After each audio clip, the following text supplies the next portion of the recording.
The Brain Truth with Allison Jordan. Prepare, renew, reclaim. And now your host, Allison Jordan. Hi, got my brain. Good evening, Brain Joes. Brain Joes, Brain Joes, Brain Joes. Good evening to another episode of The Brain Truth. We're at episode, 2.5. See, I don't know when we started doing the twos. I got to ask Dr. Getty. She's our Dr. Lee. She's so smart. What are we in? Is this like, because when we started doing the twos at the new year, I kind of lost track when it became 2.0. But anyway, welcome to The Brain Truth with Allison Jordan on the Brain Truth Radio, an iHeartRadio station.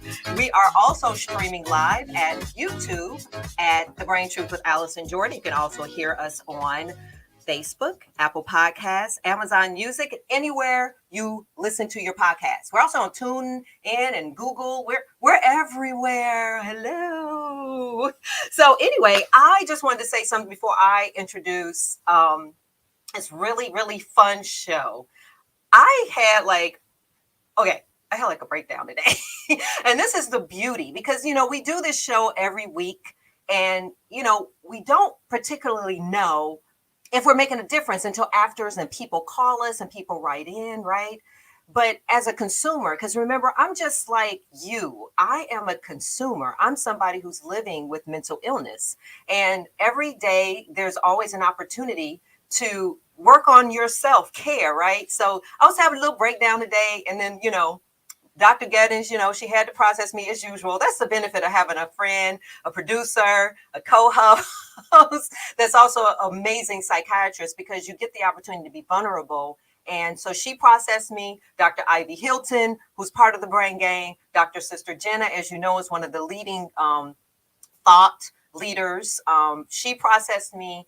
And that is why we do what we do, because they're all available to you, right? We're part of the Brain Truth family and we're part of the Brain Gang. So always go to our website, thebraintruth.com, so that you can have access to these wonderful, incredible beings that can help you and be okay, right? Because it's okay not to be okay. And I was not okay earlier. So anyway, I want to welcome you to today's show because we are so excited because we have what we call our Bitty Brain Gang.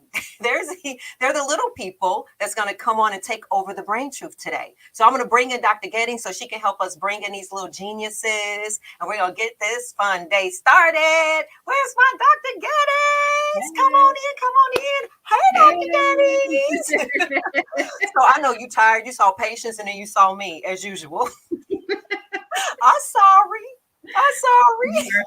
You are fine. I love you, Allison. I'm so happy to be here tonight. It's going to be a great show. Excited. Well, I appreciate you and I love you so much. So let's tell us a little bit about why we're doing the Bitty Brain. Why do we introduce the Bitty Brain Gang? Well, we introduced the Bitty Brain Gang because we spent a lot of time talking about how so many people don't seek mental health treatment because of stigma. And we use these terms that are derogatory and full of shame. And so we want to start the conversation early. We want to normalize the conversation about health and wellness, and not just mental health, but health in general. And I really think that needs to start in childhood. We need to involve our youth in the conversation. So that's what we want to do tonight to kick that off. And I'm so excited that we've made our little Bitty Brain Gang. I am so, because, when you hear kids, doesn't it just, we talk about the brain and the happy part of the brain and all that crazy stuff, but just children, when they're asking and they're probing and they want to know and they want to learn, it just reminds us of the vulnerability that we used to have, like before we thought we knew everything. And so I think it's really key that we bring these kids on and ask these questions and really like to get to know like what's really out there. And we start it now, not later, because we don't talk about mental illness. We don't talk about our health and the fact that we're going to show this sort of like vulnerability of our little Bitty Brain Gang. I'm so excited. Okay, so I get to bring on, yes, I get to bring on Kingston. So Kingston Gettins is a 9-year-old third grader living in the Fort Lauderdale area. He is a great student and an enthusiastic about going to school every day. For real. He is. He is Okay. the first one up. In his spare time, he enjoys tennis, boxing, and most of all, cooking. Kingston is known for his love of food and his passion for helping out in the kitchen. He aspires to one day be a celebrity chef. Kingston, come on in here. Where is Kingston? I didn't even know that. I try not to read stuff ahead of time, so I'm like, you know that I went to culinary school. I'm a certified chef. Did you know that? No, I did not. I am Chef Allie D, honey. I'm what you call a saucier. So like with the doctors, they have specialization. So we go through culinary school learning theory and everything, and then you specialize in something. I'm a saucier, meaning I can make any sauce you like. Oh my God. Welcome to the show, Kingston. How you doing? I've been doing good. You look I'm very just really handsome. happy to be on the show right now. You're what now? I'm happy to be on the show. We're happy to have you. Yay. Bitty Brain Gang. Bitty Brain Gang. We need to have a theme music or something. Bitty Brain Gang. Okay. All right. Let me keep going. Okay. So next is Sinclair, your sister, Sinclair Gettings, is 8 years old and joins us from sunny South Florida. Why y'all just got to put sunny South Florida in there? That's just haters. Haters. Okay. Anyway, she is currently in the 2nd grade and doing very well. Mm-hmm. Sinclair is the youngest of 6 and has 5 older brothers. She loves to draw and is obsessed with art. She also loves music, comedy, movies, and tennis. Oh, wow. I thought she liked basketball too. No? And she is an experienced model and has even modeled for American Girl. Oh, wow, that's big. She is super excited to learn more about women in medicine. Come on in here, Sinclair. Where's my Sinclair? Hey! He's already posing. You're on mute, Sinclair. You're on mute. I am Hi, interested Sinclair. in basketball too. Yes, I heard you like basketball too. So you're like a phenom, what we call a phenom, right? Yeah. Welcome And I'm waiting for my basketball. Reading people. We just coming out. We just gonna just start checking and reading. Okay. Sinclair, was that a model pose? Do that again. Strike that pose again. Strike a pose. Oh yeah. Strike another pose. Oh. Okay, that's it. Call Itty Bitty Brain Gang. Yes. And I see everybody coming in. Hi, Sandra. We see you. Brain Gangs are watching. Erica Ray. Hi, everybody. Roslyn. Hi. Okay, let's bring in our last Bitty Brain Gang. You have the honors, Dr. Gettings. Yes, I do have the honors of announcing the amazing Zion Sedora Mitchum. So Zion is a 14-year-old freshman at Carl Sandburg High School in Orland Park, Illinois, and she has taken high school by storm. She has successfully maintained a 4.3 GPA due to her honors classes in biology, math, and global issues. She participates in the Black Student Union as well as Student Council. And she is a member of the Sandburg debate team, was a novice, first place winner, and has been selected to go to state as a JV team member. She is also a member of the freshman girls track team. Her interests include singing, dancing, forensic pathology, and Broadway musicals. And she hopes to one day attend Juilliard, NYU, or Hampton University. Yay! Zion! Wow. I need to re-edit my resume and add all that to mine. I need to rethink my life, start all over. Hi, Zion. Hi, guys. Welcome to the Brain Truth. Are you excited? I'm so excited. So I am too. Excited. So everybody, Zion is also my niece. I have to brag about that. She is super smart. All of the kids here are just super smart. And we are just so honored to have you. Like, yes, they are superstars. So you guys are ready to get into it. Okay. So now that we have them on, let's first talk about our sponsors.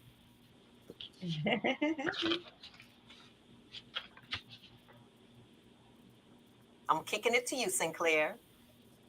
Okay. Wait, do I go now or? Yes. Okay. So let's go. Swabs and Swirls, Pretty 1-2 Cosmetics, Nami South Suburbs, River Edge Hospital, Patch Party Club, Brain Truth Wakana, an American Foundation for Suicide Prevention. Thank you, Sinclair. Those are our sponsors. And if you're interested in becoming a sponsor, go to thebraintruth.com, or you can always Cash App us at Cash App, money sign, The Brain Truth. We are looking for sponsors and go right to our site and it'll let you know all the different levels and all the different offerings. So let's get into the brain buzz. The brain buzz for tonight, they're talking about major depressive disorder. It's a debilitating disorder affecting millions of people each year. Brain-derived neurotrophic factors called BDNF and inflammation are two prominent biological risk factors in the pathogenesis of depression. And of course, every time I read the brain buzz, I'm gonna have to go to Dr. Gettings so she can like break some of this stuff down. But some of this has received considerable attention. Many clinical and animal studies have highlighted associations between low levels of BDNF or high levels of inflammatory markers and the development of behavioral symptoms of depression. And we talked about that with James Stockton, who is a world renowned, we call him like a pain whisperer, and he's out there in Atlanta with my sister from Atlanta Housewives and my mom, and they're working on their inflammation, their pain. I hear my mom is bouncing around and making gumbo and stew. So, however, less is known about potential interaction between BDNF and inflammation, particularly within the central nervous system. Emerging evidence suggests that there is a bidirectional regulation between these factors with important implications for the development of depressive symptoms and antidepressants response. Elevated levels of inflammatory mediators have been shown to reduce expression of BDNF, and BDNF may play an important negative regulatory role on inflammation within the brain. Understanding this interaction more fully within the context of neuropsychiatric disease is important for both developing a fuller understanding of biological pathogenesis of depression and for identifying novel therapeutic opportunities. That's a lot. Break that down. But let's go right into our disclaimer. We got to do The Brain Truth does not serve the purpose of providing medical treatment or therapy services, diagnosis, prevention, or cure for any physical, mental, or emotional issue, disease, or condition. As a member of our audience, you agree that The Brain Truth does not assume a liability for any physical or mental disease, condition, or issue, or any other type of loss or damage due to any information shared on our broadcast. Thank you. Okay, so we're going to go. I know you're excited about our new segment, Dr. Gettings, called The Brain Biology. We missed our brain bit. We got to do our brain bit. Oh yeah, we're going to do it. But we want to go. We're going to do it. We didn't miss it. We know it's going to kick off the laughter. But I want to talk about the brain biology because it goes into all that mouthful that I just had. And so the brain biology is something we added because see, when we started this show, I was talking about like the brain, because as you guys know, when I spent 19 days, I say this every week, but I spent 19 days in a psychiatric hospital from June 27th to July 15th. And I remember the psychiatrist saying, you know, oh, so you gonna talk today? And I'm like, I ain't never met you. I ain't never seen you a day in my life. And he was like, well, I've been talking to you every day for 9 days. And to this day, I don't know what happened to me for 9 days. And thank God I was in a safe environment, because when we talk about what is going on with the brain, I can't tell you. And that's when I decided to dedicate my life to exploring mental illness and having these normalized conversations and then really telling people like, what is the brain and the parts of the brain?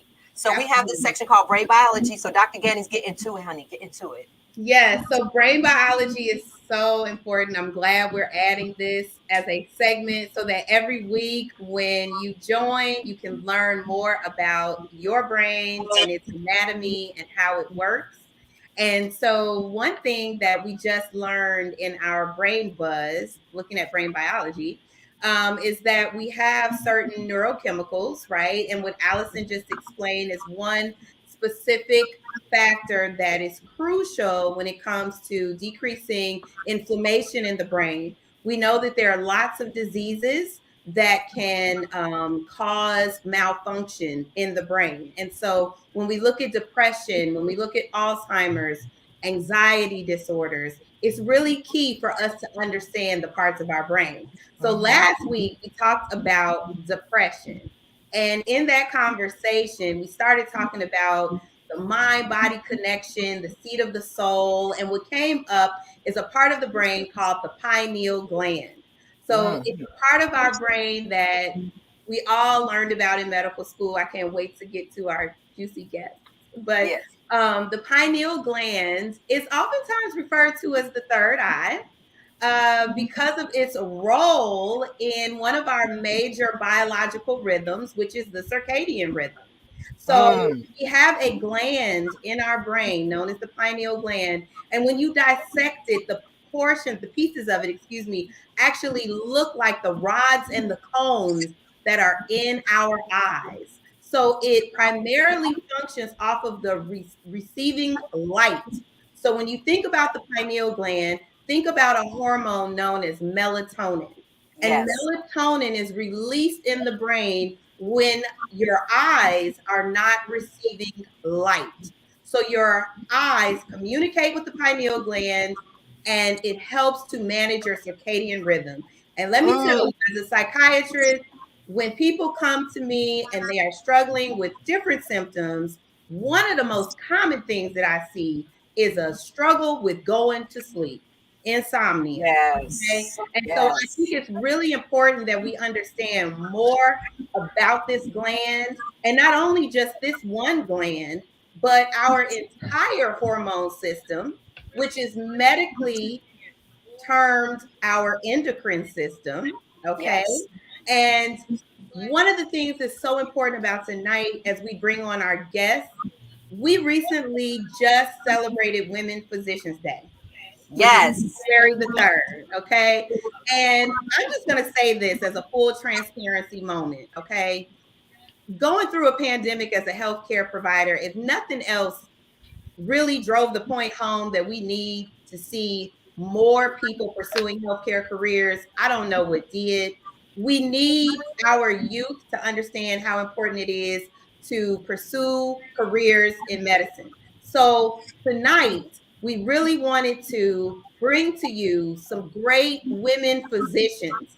And as we talk about the pineal gland and the endocrine system, I really want to introduce to you all different specialties of medicine. We want you all to understand, not only do you go to medical school, but you get to decide what type of doctor you want to be.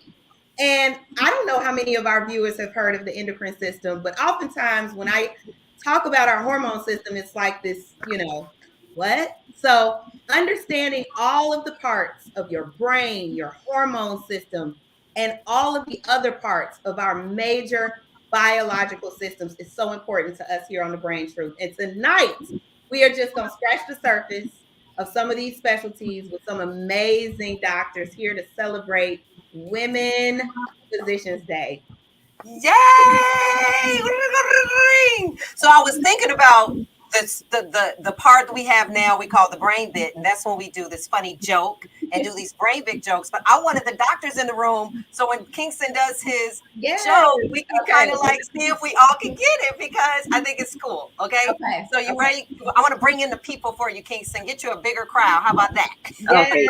I forget about you. Okay, so I want you to bring on the doctors, and I'm so excited about these doctors because I am a fan of all of them, especially one I'll be stalking. So, Dr. Sandra Sobel, did I say that correctly? Yes. Dr. Sandra Sobel, Dr. Sandra Endokashia Sobel. I hope I said that correctly. Okay, is a board certified endocrinologist with additional board certifications in lifestyle medicine and obesity medicine. She is originally from the Chicago suburbs. Oh, shout out to the Chicago suburbs. Hello. And earned her medical degree from the University of Chicago Pritzker School. Oh, she real smart of medicine. Okay. Dr. Sobel went on to complete her intern year of internal medicine residency at New York Presbyterian Columbia Hospital in New York City. Her final 2 years of residency at Loyola University Medical Center in Chicago, and finished with a fellowship in endocrinology at the University of Pittsburgh. She stayed on as a faculty at the University of Pittsburgh Division of Endocrinology and served as a clinical chief of endocrinology at UPMC Mercy for 7 years. Wow. During this time, she was awarded multiple institutional grants that funded her clinical research interests in the delivery of diabetes care using diabetes technology. Woo! published in peer-reviewed medical journals, and authored multiple book chapters. She has given talks at national conferences related to her clinical interests as metabolic health, specifically conditions of insulin resistance such as diabetes and obesity. That's huge. That's major. She is the founder of Summon Health, the first direct care endocrine clinic. And I need to go to school just to read her bio. Pittsburgh, Pennsylvania, that specializes in metabolic health. At Summon Health, she supplements the medical business by applying culinary medicine through use of her teaching, kitchen, and meditation instruction via her meditation room. Wow, I'm a yogi. Okay. Dr. Sobel, am I saying that correctly? Sobel. Okay. Lives in Pittsburgh with her husband, 2 children, and their dog. She is a proud Latina, raised bilingual, and is fluent in Spanish. Hola, ¿cómo estás? Hasta luego. That's all I know. She loves food, going to farmers markets, at art festivals, learning about the diversity of cultures, dancing both socially and to embarrass her children, and socializing with family and friends. Welcome, everybody. Dr. Sobel! Hello! Hi, doctor. Hi. Oh, Allison, you had me rolling on the floor when you were reading that. That was I'm trying to read. I'm like, okay, let me delete my name, wipe yours out, and do things in life. Welcome to the Brain Truth. Nice to see you. Let's bring you all in. Okay, Dr. Noel Reed. Okay, so Dr. Noel, don't get scared, but I stalk you. I follow you. I'll be trying to do your dancing, honey. The dancing doctor, honey. Okay, so Dr. Noel Reed is a board-certified family medicine physician who completed her residency at Harvard UCLA Medical Center and medical school training at the University of she went there too, University of Chicago Pritzker School of Medicine. Oh, wow. Okay. She is a native of Chicago. Chi-town. Okay. And prior to medical school, served as a health administrative intern at the U.S. Department of Health and Human Services Midwest Division. She worked as a patient advocate at Evanston Northwestern Hospital through the Institute for Diversity, and after graduating cum laude, of course, from Spelman College, joined AmeriCorps I Have a Dream Foundation. There she worked in Los Angeles, coordinating after-school programs that aided in tutoring and instructing elementary students in reading, math, science, and dance. Wow. Prior to medical school, Dr. Reed was a trained dancer and knows the importance of healing through a holistic approach that focuses on all elements of the individual body, mind, and spirit. That's right up there with the Brain Truth. Yes, it is. Take a moment and do this, Ashe. Okay. As each element affects the other. Exactly. Dr. Reed bridges her love for dance through the practice of yoga and Pilates. As a certified yoga instructor, she made yoga and movement a focal point in her practice. Dr. Reed has been featured in Martha Stewart Living, Shape Magazine, Huffington Post, LA Magazine, and a variety of other blogs and publications. She has also been a medical contributor for ABC, Good Morning America, Fox Soul TV, The Front Page with Dominique DePrima. Oh, I like the Good Day LA, Fox 11, and The Doctor Show. She was also a cast member on Married to Medicine, honey. Woo, Los Angeles. Welcome, Dr. Reed. Oh my goodness. hello. Hi, Doctor. Girl, yes, honey. I stalk you and I follow you. You are the bomb. All of y'all. I actually follow all of y'all, but I don't want to scare y'all yet. Okay, so you can do this. You want to do this last bio or? Yes, sure. Yes. Woo. So, I'm not sure if you all have seen a theme yet, but we have some University of Chicago, Southside. I see Chi-Town in the whole building. Yes. Harold's Chicken, Deep Dish Pizza. Hello. Yes. Not the real, but okay.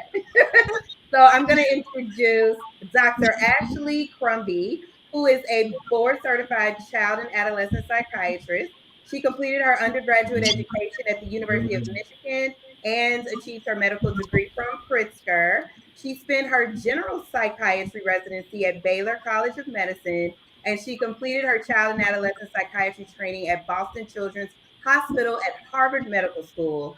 After her training, Dr. Crumby was on the faculty as an associate professor in psychiatry at Cornell University Medical School, where she worked on the adolescent unit at New York Presbyterian Westchester Division.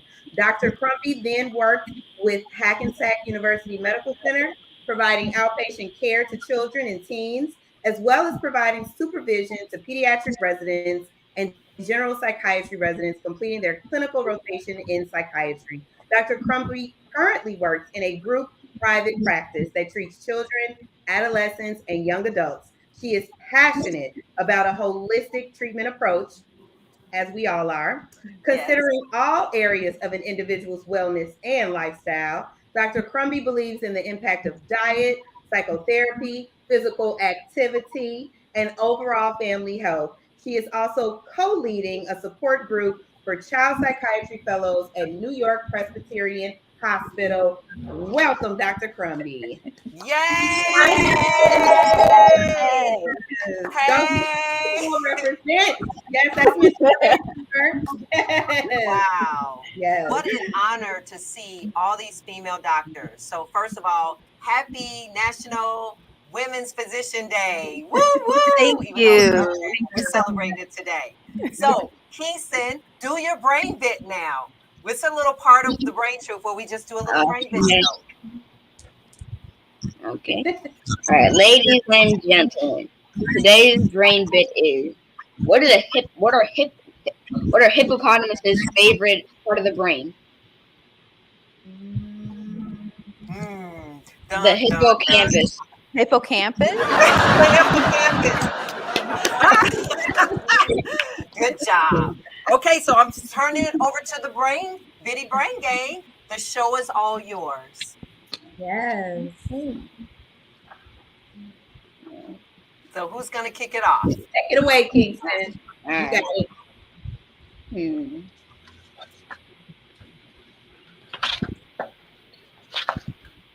Would you mind telling us about your specialty and why you chose the specialty of medicine?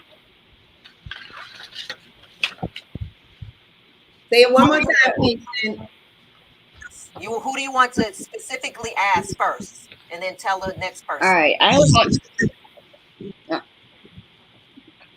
wondering, would you mind telling us about and why you chose the specialty of medicine? So Dr. Reed? I'll start. Yeah. Thank you, Kingston. Excellent question. Yes. So I am a family medicine physician, okay, which basically is as it sounds. So I take care of the entire family. Okay, that means from what we say, the cradle to the grave. So from newborn to the end of life, I take care of everyone from the beginning to the end and in between.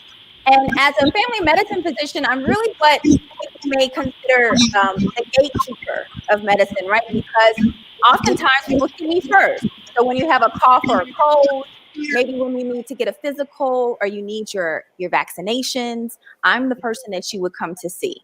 But as a family doctor, you know, we see all comers. So as I mentioned, from the cradle to the grave, right? So newborn to older adults, I see all members of the family, boys and girls, men and women, and I really treat all conditions. So anywhere from like diabetes to high blood pressure, if maybe you have a pain in your back, or maybe you're not feeling so well emotionally, you're having some issues with depression or anxiety, I treat all of those things.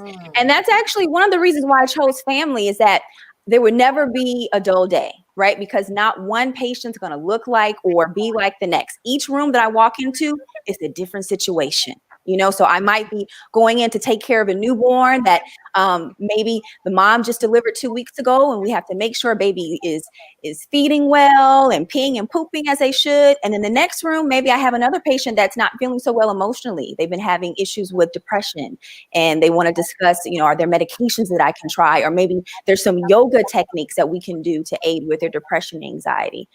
So it really runs the gamut, and that's one of the reasons why I chose family, is that there was so much variety. There's never a dull moment. And because I take care of the entire families, I get to build relationships. So, you know, I get to see an individual throughout the entire lifespan, and not just know them, but perhaps know their whole family, because I have whole families that come to me. And understanding too that our health is not just what happens for us individually, but how we're affected in the family dynamics, you know, what's happening in our environment. And so as a family doc, I actually have some insight in that because maybe I know your mom and I know your dad. I take care of them too. So that helps me come up with better diagnoses and better ways to treat you because I have the full picture. Yes. All right. Thank you. Your next doctor, Dr. Sobel. Thank you. So, Kingston, I'm an endocrinologist, and your mom was speaking about earlier the endocrine system.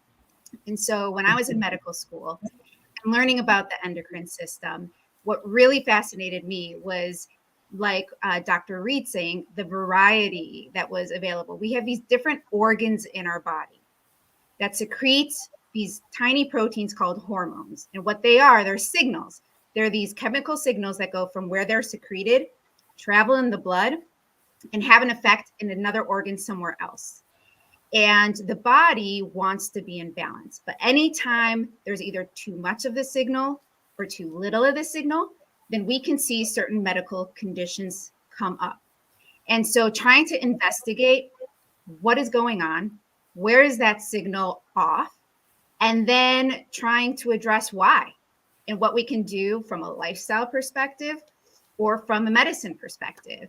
And so some of these organs include the pineal gland, they include the parathyroid, thyroid, pituitary, as well as the ovaries, testicles, and pancreas. So pancreas makes insulin, so we see a lot of diabetes.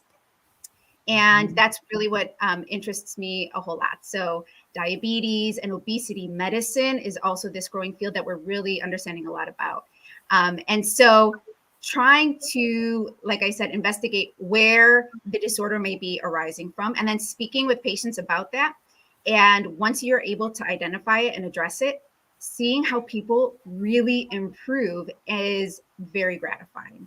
And so that's my passion behind endocrinology. And I'm so excited to be here with all these amazing physicians. Yes. Awesome. All right. So And the I final doctor? yes, I love that question, Kingston. So I'm a child and adolescent psychiatrist, and I went into medical school knowing that I was very, very interested in mental health. I had prayed a lot for God to order my steps and to send me in the direction that He wanted me to go. So I knew that I was either going to do pediatrics because I've always loved working with kids, or I was going to be a child psychiatrist. And so at the end of my training, I thought, what could I do every day where it wouldn't feel like work, where I'm really enjoying myself and helping out someone else? And that's what brought me to psychiatry. And so every day, Monday through Friday, so not every day, but Monday through Friday, I see kids and families, and I get to talk to them about their diet. I get to talk to them about physical activity. We talk about meditation apps. We talk about a lot of things outside of medication that can help people feel better, and also talk about how to identify mental illness and how to identify stressors and how to identify your supports. And so that's one of the reasons why I'm really passionate about doing what I do. Yes. Awesome. Okay. Who's next, Dr. Gettings? Okay, so next up we have Sinclair, who has a question for our guest. Sinclair, you can unmute yourself. Okay. Go ahead and ask your question. My question is, I'm really interested in learning how long you've been a doctor and what inspired you to be a doctor. Just keep the same order? Yeah. Okay. So how long did it take me to become a doctor? Is that the question? Or how long have I been practicing? I think how long you've been practicing. Practicing? Okay. So I've been practicing, let me do the math now. Let's see, 15 years. Wow. Been 15 years. So that's after training. Okay. So training took some time. So it's 4 years of medical school, and for family medicine, it's a 3-year residency program. And so now 15 years after that. So I've been practicing for a good amount of time. And what inspired me to become a doctor? So I actually knew at an early age. So I figured things out pretty much in the beginning of a stage of things. So at 5 is when I told my mom that I wanted to be a dancing doctor. And I didn't know exactly what that meant. But what I did know is that I love to dance and I love science. And somehow I was going to marry the two. And I didn't have an image, I have to tell you. I didn't have an image to hold on to. There wasn't necessarily a model for me to follow, but I did have a pediatrician that I loved. And he, so not she, but he, was a Black man on the south side of Chicago. His name was Dr. Runner. And I was that was that your pediatrician? Small world. Dr. Runner was my doctor. And I absolutely loved him. A member of the family. Really, he became a member of the family, and he was my first really inspiration. He was the first image that I had in terms of what it really means to be a doctor. And not only that, but what it means to be a boss, because not only was he a physician, but he owned his own practice. And that was exciting to me, even though I didn't really understand how things worked at 5, that I was able to get a glimpse of how perhaps I wanted my life to look like. And so that was the initial spark for me. And so from there, I just stayed true to what I loved, and that was dance and science. So if I wasn't in the dance room or on a stage, I was in a laboratory, or I was in a library, or I was trying to find other people that looked like they were doing things that I wanted to do, to shadow them, to see, get a glimpse of perhaps what my life could look like. So that was my initial journey, was trying to become that dancing doctor, and eventually creating the image for myself, because I didn't have one to follow. So I eventually figured out what she looked like and how she fit in the world. So cool.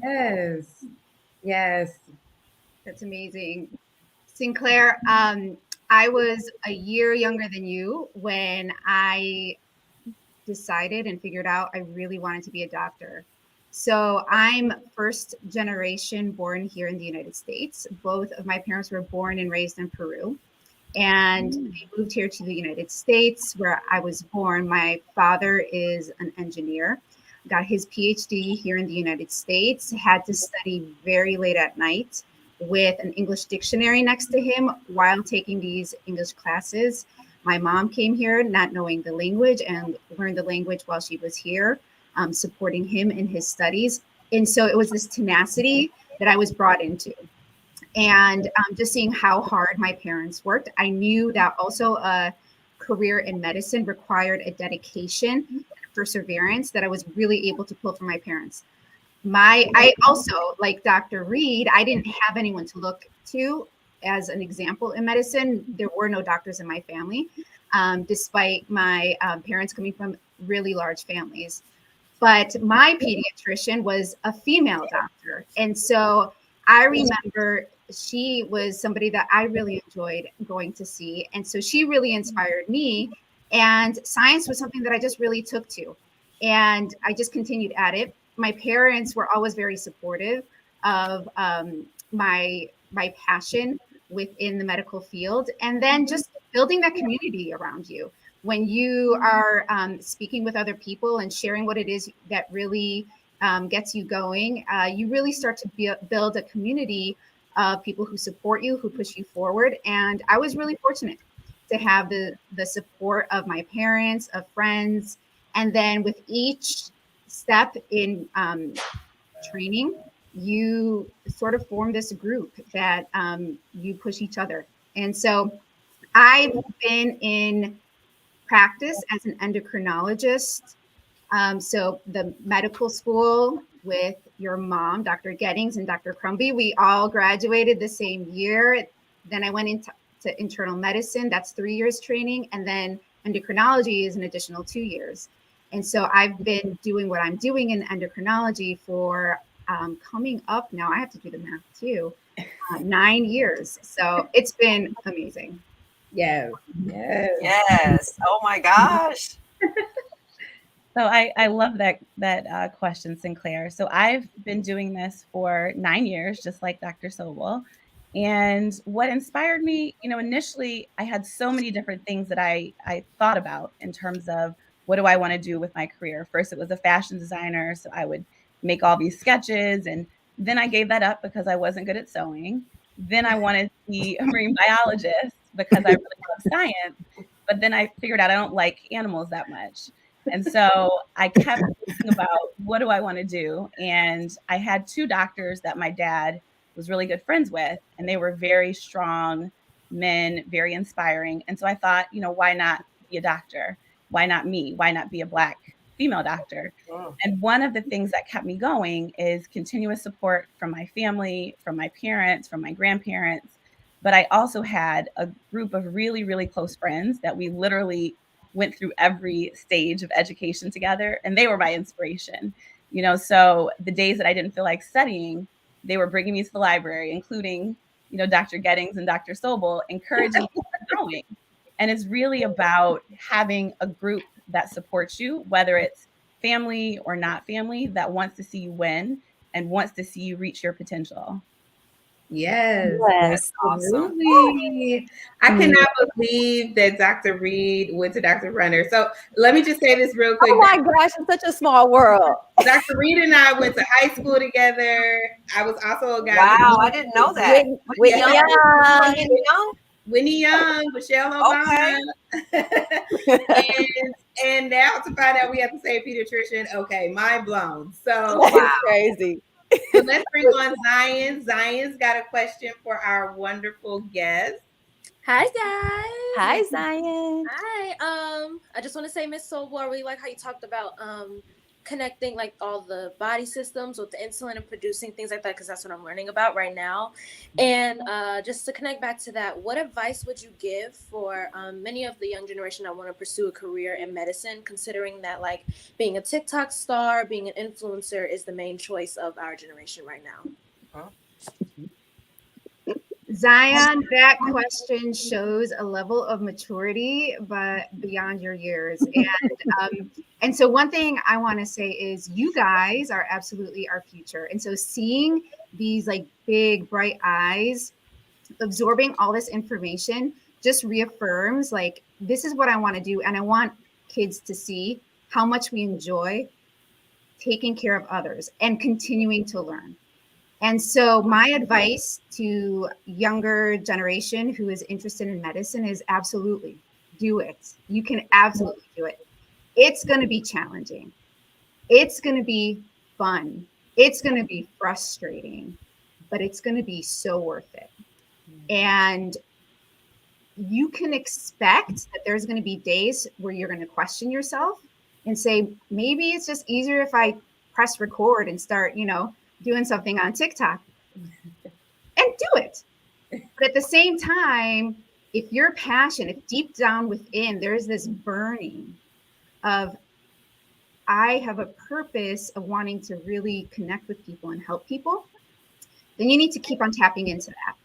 And like I said, and Dr. Crombie and Dr. Reed will attest to too, having those people who support you or going to and expressing these frustrations will make a difference, because whenever you start to second guess yourself, these people that you surrounded yourself with will remind you, this is why you told us you wanted to do this. Mm-hmm. And that'll be what pushes you through. But it takes a lot of grit, a lot of studying, a lot of late nights and early mornings, but it's worth it. For sure. Yes. Dr. Reed, you want to take that question too? Sure. And Dr. Sobel, that was an excellent answer. And I so agree with all of those things. I've always felt that medicine is one of those special careers where it's really a calling. I think for most of us who choose medicine, we don't choose it, it chooses us. Yes. And so there is something, that I think we have, especially as women, is that internal navigator that tells us, that gut feeling of what direction we're supposed to go into. And so if that is what your gut is telling you, if medicine is your path, if that's your journey, that's where you have to go. And you never allow anything externally to limit you in any way. I have a lot of students that will shadow me or that I mentor, and they always kind of get caught up in, well, my grades aren't that good, or my test scores weren't where I needed them to be, and kind of using that as a way to limit themselves. But you don't limit yourself ever, because honestly, in medicine, and I think in any career across the board, the person who gets to the MD is the one who is willing to run the race. The one who is willing to keep pushing through to get to the finish line. It was not the smartest person in the class, because I know I wasn't the smartest person. It wasn't the person that had the highest scores on all of the exams that were necessary to get to the end. It was the person that was willing to keep pushing forward, you know, to stay up late when they needed to get up early when they needed to do all of those things that are necessary to complete anything in life. And so that is what I would say in terms of medicine, is that if it is your calling, it is your calling, and you push through regardless of whatever obstacles may come across you, because you will get through them. And it's also good to build a good support network, because you're going to need to have those people around you to remind you of yourself, okay, to remind you of who you are and whose you are, and that you are able to do this, and that this is whatever your challenge you have in the moment is temporary. You know, you'll be able to get through it, because that makes a difference as well. And that's one of the reasons actually why I chose University of Chicago, because I'm from Chicago, from the South Side. I was going back to my community, and I knew that if there was any point where I felt that I was falling back, I was going to have someone there to lift me up. And so it's so important to understand that too. If it's medicine or something else, keep your tribe around you at all times. Yes. Such good advice so far. To add to that, I would just say that anything that is worth it, you're going to have to grind to do it. You're going to have to keep pushing, even when you want to give up. And it's really important that you don't give up. You have people around you that are going to keep encouraging you, and that you have a good mentor. So one of the people that was a mentor, I think, to most of us was Dr. McDade. Yes. At Pritzker, and he never gave up on us. He believed in me when I didn't believe in me. And, you know, he was a constant source of support. So having a good mentor, having an idea of what you want your life to be like as a physician, because there's not a cookie cutter way. You know, everyone on the panel has really kind of constructed a life for themselves, in addition to medicine, where they're doing yoga, they're doing meditation, they're volunteering, they're having other areas of their life that they're contributing to. So I'm really grateful for that question. And I hope that if you're interested in medicine, you'll keep in touch with all of us. Yes. We're more than happy to keep encouraging you. For sure. Any more questions? And guys, if you guys want to call in, of course, reach us at 708-545-2446. 708-545-2446. The number is going across the ticker. Give us a call if you have any questions for our guests or our Biddy Brain Gang. What are some of your favorite activities outside of being a doctor? Same order. Well, I would say mine is dancing for sure. Thank you, Sinclair. Get us together, honey. Get us together. Same order in that order. Same order in that order. In that order, yes. So for me, it's definitely dance. Dance has always been a constant in my life. It has been my balance. It has been my way of release. It has been my way to stay sane. So whenever I get an opportunity to dance, I do that in some form or fashion. So if it's doing a TikTok or if it is taking a class, you know, I'll get on. I'll still take ballet classes on Zoom now. You know, whenever I get a chance to, just making sure that I'm staying active and keeping that in my life and not losing any part of myself, because I think that's important too. When you become an adult and you start adulting, and certainly when you're a physician, you don't want to lose yourself in any way. So those things that you enjoy, that make you happy, you want to keep them present in your life. And so for me, it's dance and yoga. Those would be the two things that I love to do. Yes. I love dance as well. Unlike Dr. Reed, I am not trained in dance. So I just do exactly. I mean, it's like that. Like I'm cleaning and then my son comes and then quickly leaves the room.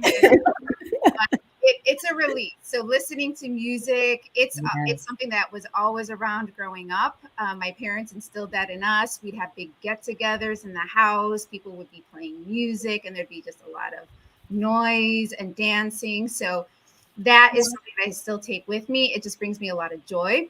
And I love to eat. I love food. And for a while, I didn't enjoy cooking so much, but it was because I never realized like what was the purpose of my eating. And when I realized like it's to nourish myself and for health, I got really creative with all these vegetables and grains put together. So the thing I really love doing is looking at restaurants to go eat and dancing. Yes. So there are so many things that I try to do outside of medicine that have been harder during the pandemic. I love to travel. I love to add stamps to my passport. So that's been a little hard not being able to do that. I also like to exercise. So I run a lot. I use the Peloton as often as I can. I love to bake. So I've taken up baking during the pandemic, cupcakes, cakes, pies, and then I love to eat them. And then the last thing that I really, really enjoy is having a dance party with my sons. So we put Alexa on, they each pick a song, we dance it out for a couple minutes before they go to bed, and just the best thing ever. Oh, so Cute. sweet. Okay, Zion, Zion or Kingston, whoever, who's going next? So we have a call in actually. Okay, let's get a call. So turn down your something in the background, but go ahead, Pastor Jeanette Jordan. Well, I don't know what's in the background. I just enjoy this podcast. So awesome. Can you hear me? Yes, we can hear you, Mother. Okay, this you is know, my 'cause mother. I'm hard of hearing. So, but I just wanted to let these dynamic ladies know I am just so honored to see these women of color sitting on this platform, encouraging itty bitty gang brain members to go for it, to be the best that they can be, and go for the stars, go for the moon, go beyond. And it just touches my heart because my husband was a pediatrician, Allison's dad, Zion's granddad, and he would be so awesomely honored to see you guys sitting here. He was a mentor to many medical students. He was a mentor to the young doctors that are out there practicing medicine.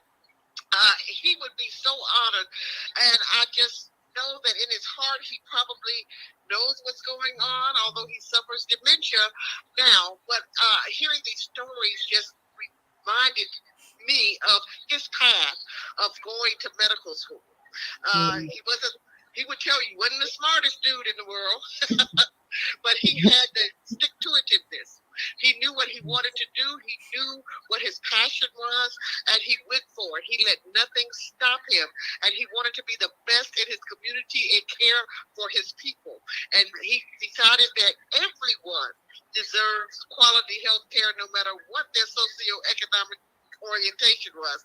And so he worked in the indigent community, although he had his patients coming from, what was that, Midtown, Upper Town, downtown, everywhere that came because he was dedicated to his craft. I just want to congratulate you all. I want to thank you all for sharing this information with these youngins because this is our future. And so we need more in the medical field, I know. Yes. It's kind of going by the wayside. Yes. But we need to encourage our kids to let them know this is what they can do. And you're there as their mentors to help them through it. So I guess I'll shut up now. I'm a pastor and I can start preaching and I'll be on here for long. So I thank you. And again, keep doing what you're doing. Thank you, Mother. Thank I love you. Yes. Yeah, I was gonna say that when you mentioned, Dr. Reed, about having somebody to have your back, right? It's really a support system. And I just remember a story, and my mom can attest to this, and my sister's watching when my dad was working at the post office and he wanted a better life for his family. I think he wanted to buy my mom a Cadillac or something. I don't know, a story like that. And he goes, if I was a doctor, I could buy her one. And he ended up going to medical school while we were young. Wow. There are photos of my dad and us playing as he's reading his medical books in the backyard. And we watched my dad. I mean, I remember he was the first Black chief resident of pediatrics at Rush Presbyterian. And I remember one day he forgot to take me to school, and I spent the whole time in the doctor's lounge eating cookies all day. But he was a hands-on dad. He was present. You know, my mom was a support system. We all, as all the kids, had a rite of passage, and we all worked at my dad's office. I was executive administrator for many years. Krista, my sister, and Brian. My sister went on, and she's the vice president or some big title, Zion's mother at Blue Cross Blue Shield, and my brother's a very high-level pharmaceutical rep. Of course, I didn't, you know, I stayed the longest working with my dad, but didn't go into the medical field. But what I did learn as doctors and listening to you guys, it's emotional because my dad was such an incredible doctor, is that you have that passion and you have that light, and it's just not medicine, and it's more than that. And that's what he did bedside.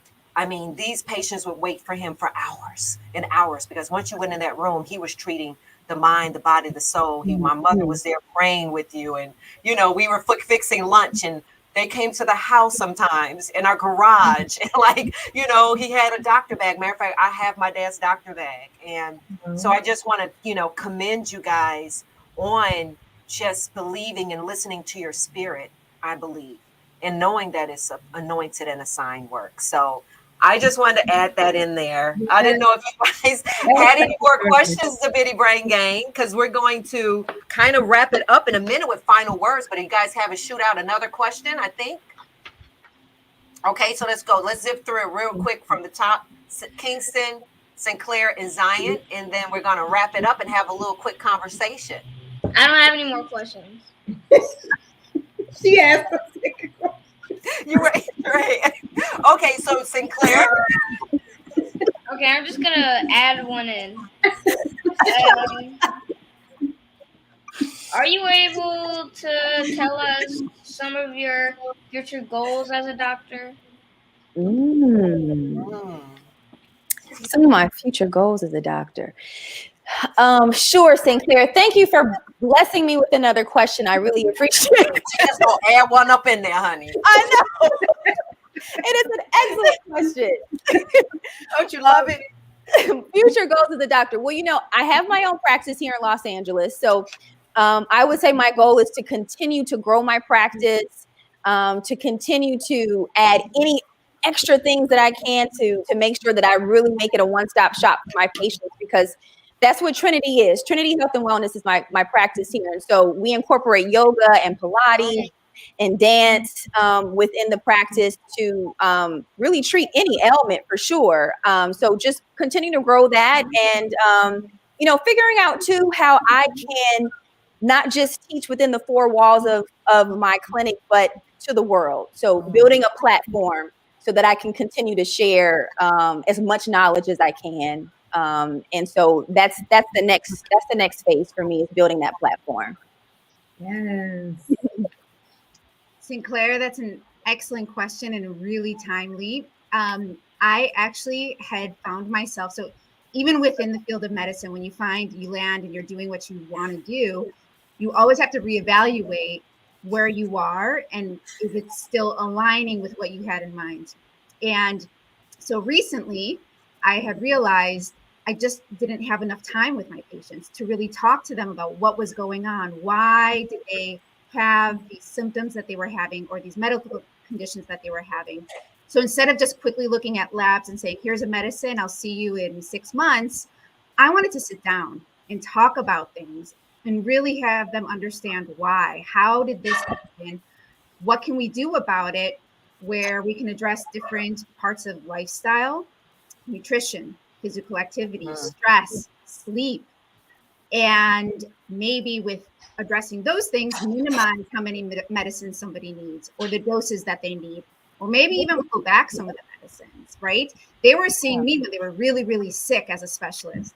If I could have just intervened a year or two earlier, I realized maybe we didn't have to meet in this way. So then I decided to go out on my own.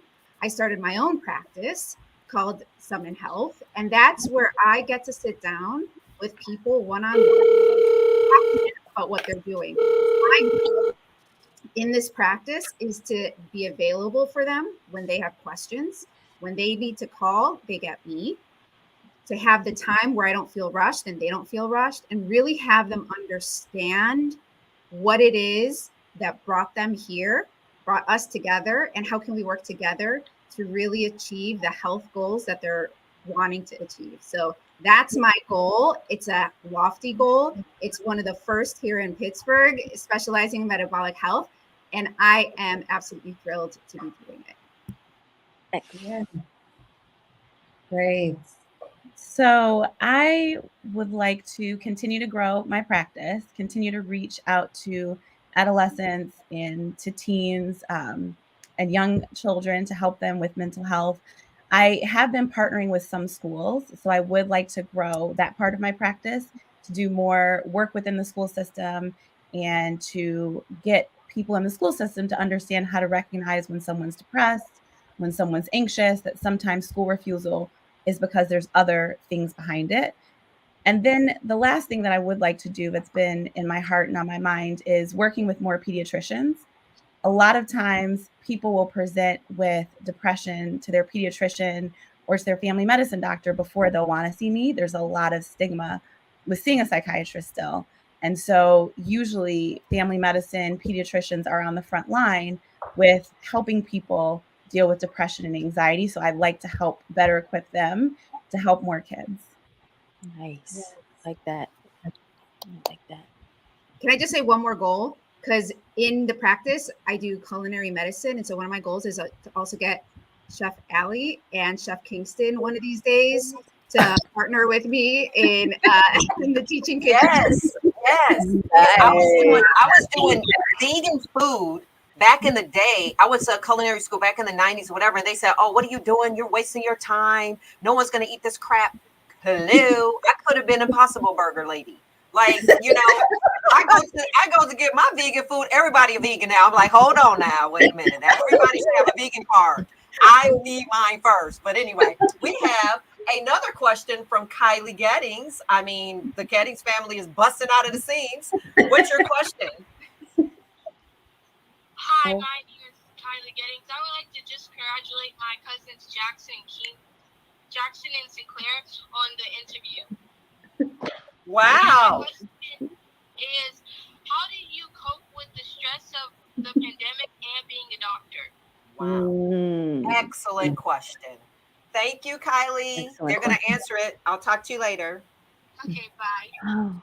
How do you cope? I know, Kylie. That's such a good question. You know, there's a few ways, and one is that take it day by day. You know, I understand that I'm going to live in this moment, and the present is where my power lies. So I'm going to focus on what's happening right now. Not, you know, putting so much attention on what happened yesterday or being worried about what's going to happen tomorrow, because you find yourself getting into that vicious cycle of hesitation and trepidation, right? Because there's always a ball that's going to drop the next day. And that's how I felt with COVID, is that I was waiting for that next thing to come out, that next variant, that next issue, that next surge.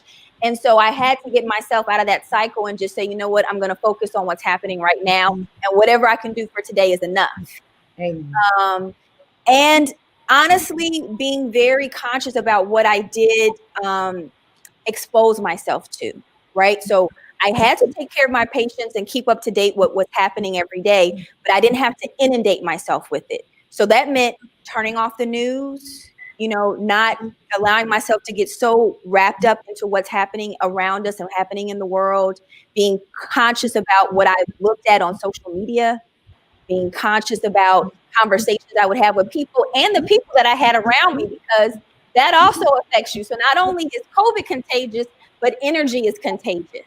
So people's energy can affect you. So I had to make sure that if I had the power to do so, I would keep people around me that were going to be positive and that were going to be able to lift me up. And that's how I'd say I've gotten through COVID time. Wow. Amazing. That's an excellent question.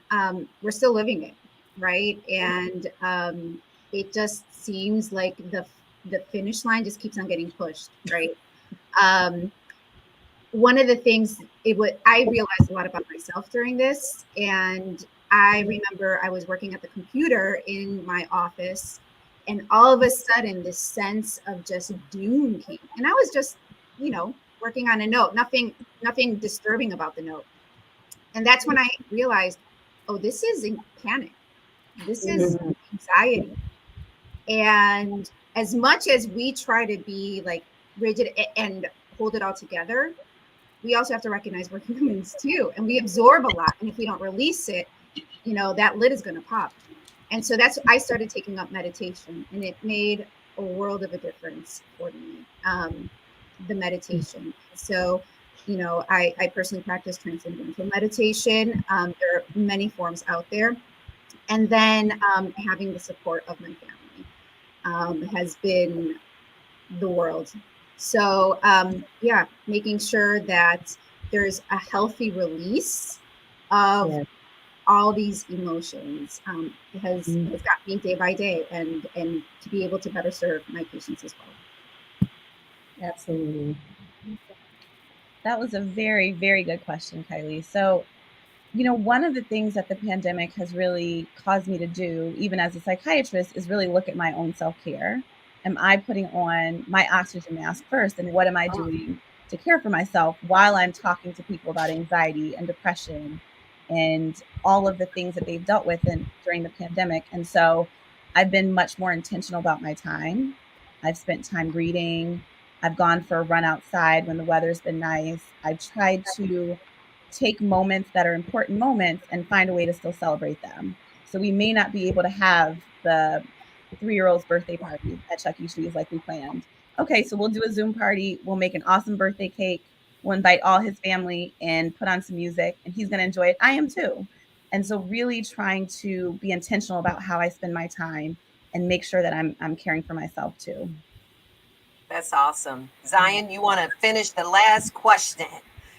Yes, I do. I have a last question. So Kylie already did touch on it during the pandemic, but there was a primary theme that has been true but highlighted a lot with the disparities in communities of color. And with that being said, can you share your personal mission on leveling the field where health equity is concerned? Zion. Oh, you guys are wonderful. Wonderful. And right on. I can't even understand the question. So Zion, your question is excellent. I think, honestly, what the pandemic has really showed is what disparities have existed for decades. It is nothing new, right?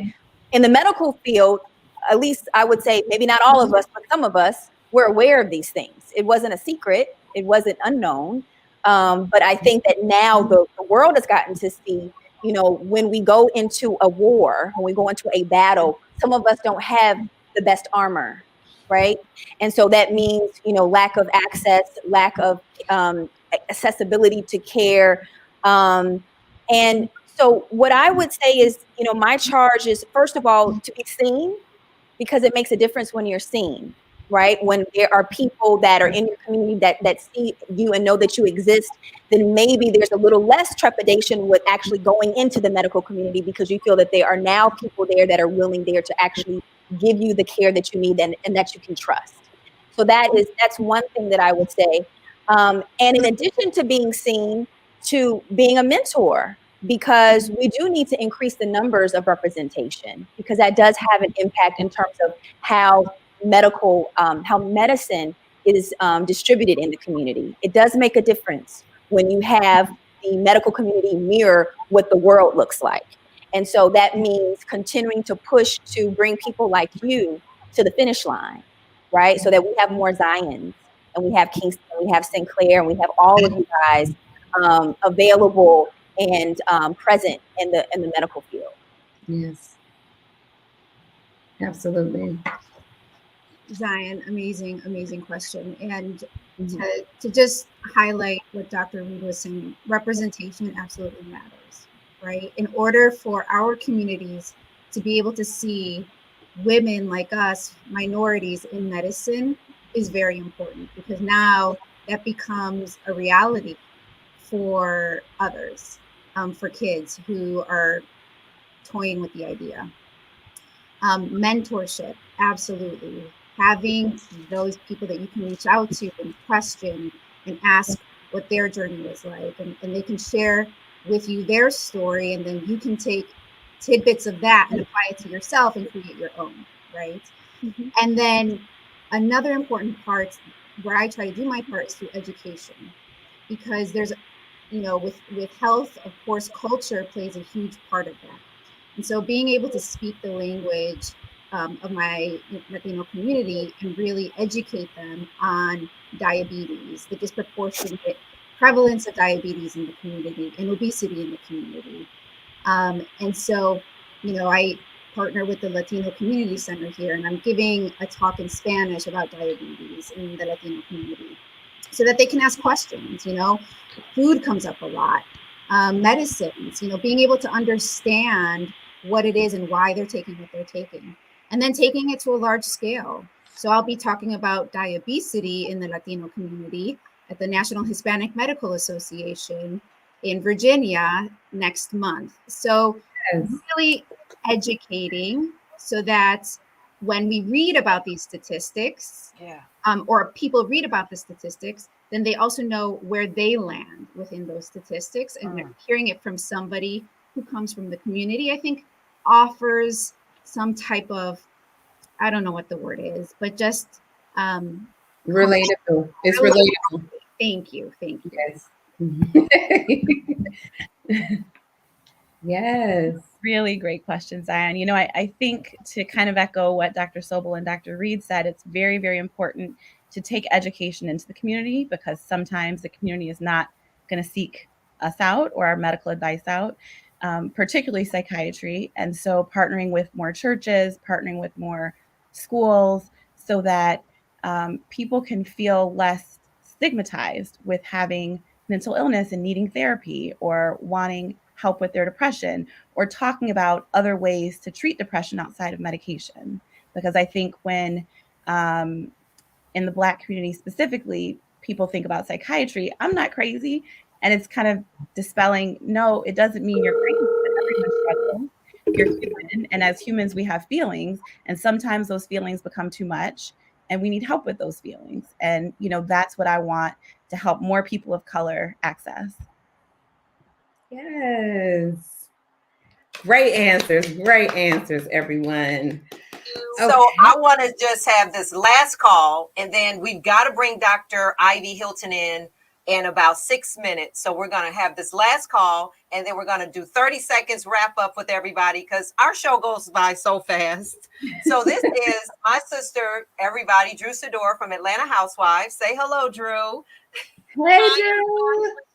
Hi, Zion. Hey, Allie. Listen, I didn't want to take up a whole lot of time. I was just calling to let y'all know I love y'all. Zion, I'm so proud of you. You're doing amazing work, Allison. And I just calling to give support, send positive vibrations, send love, send blessings on everything you're doing, and just uplift Zion in her moment right now of being a leader, a young leader. She is brilliant. She is funny. She is beautiful. She is creative. And she is just her own unique self. And I just love you so much, Snugga. Oh, sorry. You said Snugga on national everywhere. But thank you, Drew Sidora. Now go on there and handle Kenya, honey. Handle Kenya. I love you. I'll call you later. Oh, my God. All right, guys. In 30 seconds, we're going to go around starting with the Biddy Brain Gang and give us a little wrap up in everybody, because I've got to get Dr. Ivy in the room. 30 seconds. Kingston, how was your experience? You want to say any last words here? Go. Well, this was a fun experience because I've never been on the show with my mom. Dr. Gettings, she's been on this for quite a while. That's kind of a fun experience. Yes. Thank you, Kingston. Sinclair. I just want to say that I'm grateful for being on the show and being with Dr. Gettings and all these. You're muted. And I just am so excited. Thank you, Sinclair. Zion? I just want to say that this show was a very fun experience. I love what you guys are doing. especially with these doctors, especially that you guys are women. Love seeing the women and women of color representation, especially what we are going on in media today. So I just want to thank you, and thank you so much for giving me the chance to be on the show. Love you, Auntie Allison. And so let's start with you in that order, in the original order. 30 seconds to wrap it up. Starting with you, doctors. So I just want to say that I feel blessed and honored to be present with you guys tonight. This has been a wonderful experience. I've had so much fun. You guys have fed my heart. You fed my soul. My heart is smiling right now. I just hope that we have inspired the Bitty Bang Gang, Brain Gang, and some other Bitty Brain Gangers to increase our warrior team. You know, we need more warriors on the front line. So I think that, you know, hopefully we've accomplished that tonight. Yes.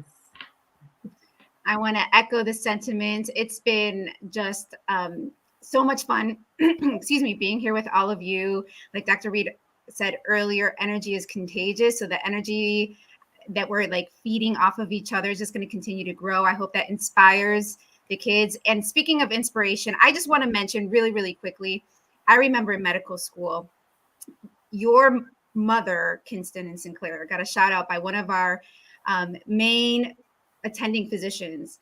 There was a classmate who was struggling with something on the general medicine floor, and your mom came in and helped that person out significantly, so much so that the doctor recognized her in front of the whole entire medical school class. And so she is one special person who continues to inspire. You so much. Wow. Thank you. Thank you. So just quickly, it's been an honor to be here. I've really enjoyed myself. And I just want everyone to remember what God has for you is for you. Don't get distracted by someone else's path, because he has a path uniquely for you. And surround yourself with positivity, people that are going to uplift you and continue to push you forward. Yes. Thank you. And Dr. Gettings, you want to wrap it up before we get Dr. Ivy Hilton in the room? Yes, I just want to say this was so good, and I can't even express everything I'm thinking, but I'm just going to try to put together real quick. One thing I want to say is mentorship is so important, and we brought up tonight Dr. William McDade, who was one of my mentors in medical school and really helped me as a single mom going through medical school, and it was so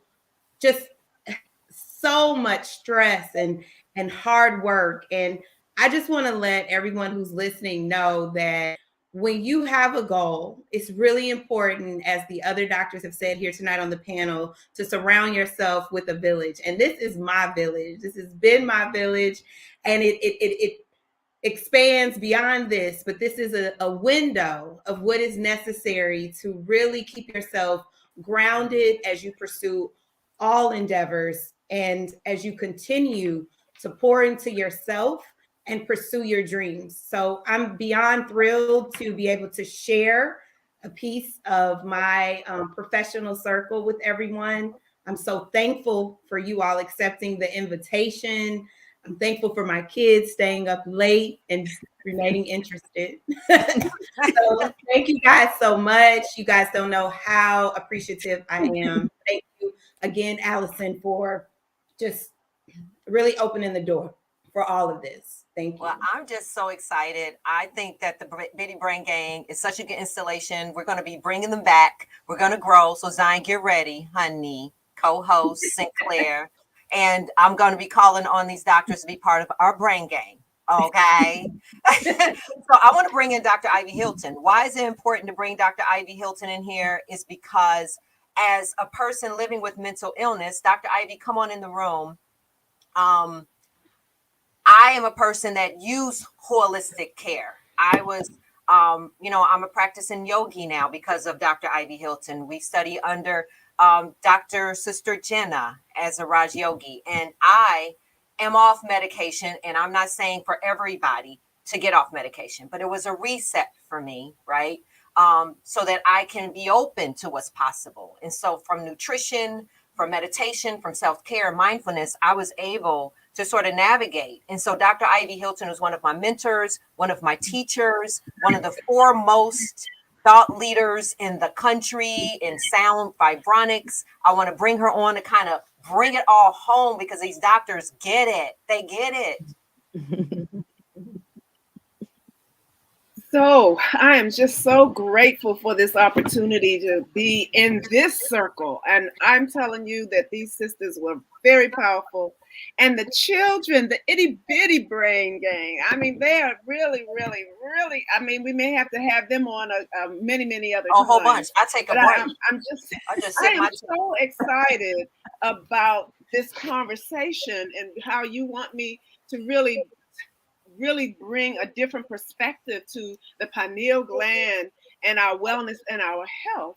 And from a metaphysical and psychospiritual perspective, what I get from the endocrine system is that it is literally the holy body temple, and it has a spiritual soul personality. And it communicates with us in many ways, that each one of the endocrines, the pituitary, the thyroid, the pineal, the thymus, the pancreas, our reproductive organs, and particularly the adrenal gland. But tonight we're talking more about the pineal gland. And I thought about this at birth. When we are born into the world, one of the things that they protect the most is the crown. We even have a special little hood for the crown. But we never really understand, well, what is it that we're really protecting? And it's always really soft there. And right there is where that pineal gland is, the seat of our soul. It is the place where it communicates with each and every cell in our body, each and every muscle in our bodies. It has its own personality. It is what we call the spiritual anatomy of the soul, the endocrine system. That is what that represents. Yes. And we are a part of the triad of the universe, which I call the heaven, the earth, and us as the human body. So understanding that soul language of the pineal gland helps us to be able to maintain our wellness. Yes. A healthy pineal gland keeps us open to enlightenment. It keeps us open to joy and happiness. It keeps us open to inspiration and spiritual enlightenment. And when that is challenged, when we're experiencing more of a lack of inspiration or a consistent sadness or confusion or depression, we know that our pineal gland functional ability is at risk. And that's why I believe that we have to learn the soul language of the endocrine system, so that when we have certain ailments in our bodies, we'll understand what the soul is trying to tell us. And I think that if we learn this, our doctors will be able to acknowledge and help us heal much better, because we can communicate what our symptoms are. Yes. I'm thinking that we have to learn. I remember this whole concept about the pineal gland, and when you close your eyes, I think that might have been Dr. Sobel that said, or it might have been Dr. Gettings, I'm not sure. But when we close our eyes, melatonin is evolved. And we need that melatonin in our bodies to support our entire wellness, and particularly our emotional wellness, our mental wellness. And it's really connected to sleep, our ability to sleep and sleep deeply in what we call the delta brainwave functioning. And I am so excited to talk about this because the chakras, if you've never heard of them before, the Sanskrit word that means spinning and cycling, that in each one of our chakras, and particularly the pineal gland, it is responding to our nerves, our major organs, and the areas of our energetic body that affects our emotional stability, that affects our emotional status, that affects our emotional personality. So a part of what I want to share with you as we are closing today is a brief little exercise that helps us to nurture the pineal gland and empower our emotional selves. When you close your eyes, what sees, your eye or your brain? And I believe my scientists in this circle can tell me that it's literally the brain that sees. So when we close our eyes, this is an opportunity for us to communicate with the soul. And we do that with our thoughts and our intentions. So we can literally manage and balance our endocrine system simply with a strong intention. An intention that absolutely has zero capacity for doubt. And this has to be practiced. And we practice it through various ways, primarily meditation. However, we also can do that by simply feeling the energy. If you close your hands like in a prayer and just rub them together, and like in one of these now I'm having this moment where we want to have an instrument that you can just open and close your hands, and you can close your eyes and just like an accordion move your hands very slowly back and forth until you feel that electromagnetic pull. And when you feel that pull, you can actually expand it. And this helps us understand that our entire body, our physiology is electromagnetic. And when we close our eyes and we connect with our soul, we can literally create a new reality with our thoughts. Because the brain does not know the difference between what you see and what you feel. So what we're going to do is learn how to change our thoughts so that we can relax and calm our brains so that we can find total wellness. So I believe that it's now time for us to prepare for the brain bliss. Let us welcome back our beloved Allison Jordan. Thank you, Dr. Ivy. I always love when you come on at the end to sort of tie everything back to the soul and to the brain and the body, because that's what we're doing here at the Brain Truth. The Brain Gang, for you guys that don't know, represents the antidote for my own healing. So it's my combination of where I got my healing in real life people, right? And so before we go, we always close out the show in what we call the brain bliss. But before we do that, I just want to put up a slide so you guys can stay in touch with these incredible doctors. Follow them on everything, stalk them, do the dances with Dr. Reed. And all of them are so dope. So right here, Dr. Noah Reed, Dr. Ashley Crumby, and Dr. Sandra Sobel, we thank them so much for being here. This is where you find it. Always go back to thebraintruth.com if you want to get more information on how to get in touch. You guys come back because I want to get into a conversation with you guys. I want you guys to come back with just us. We just going to get down to the nitty gritty and talk about this whole medical and mind and body and just get into it. Can y'all come back so I can talk? Because I like to talk. Yeah. All right, guys. So thank you again. I want to thank our guests. I want to thank the Itty Bitty Brain Gang.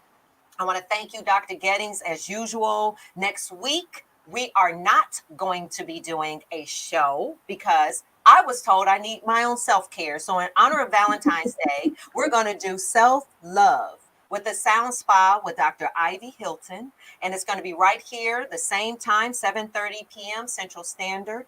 And we're going to have live streaming of one of her broadcasts. And you're going to see that incredible opportunity to regenerate your cells and get your pineal gland and the melatonin and all that good stuff. So see you guys next week on The Brain Truth. So I want you guys to prepare for the brain bliss.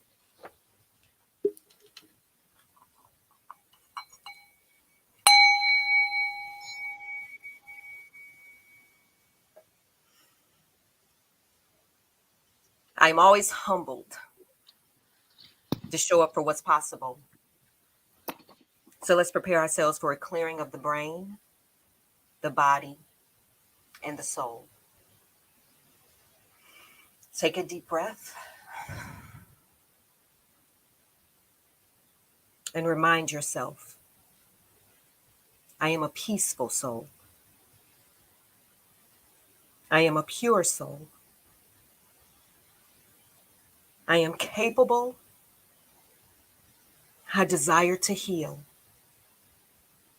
And the power is right here within me. I am open to being authentic. I am open to letting go. Letting go of ego, anger, and attachment. I am open to forgiveness. I am okay. I desire mental, physical, and emotional awareness. I desire clarity, calm, and pure mindfulness. I am okay. I receive love and give love freely. I am open to a deeper connection to Source. I am love. I am love. Thank you, Brangels. Thank you, Brain Gang. Thank you, Itty Bitty Brain Gang. And thank you, guests. I love you and see you guys next week. Om Shanti.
Vibrations of love.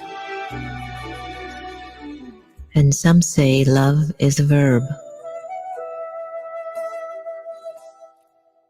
But much deeper than that, love is a vibration. It is that energy that stirs the soul and opens up the heart. Vibrations of love call out to the divine that connects us with the beauty of life and the oneness of it all. I need not to say it with words, although it is always nice to hear. But greater still is to feel it. Vibrations of love lift me higher, and I fill the empty spaces within the soul. It is the divine in its purest essence.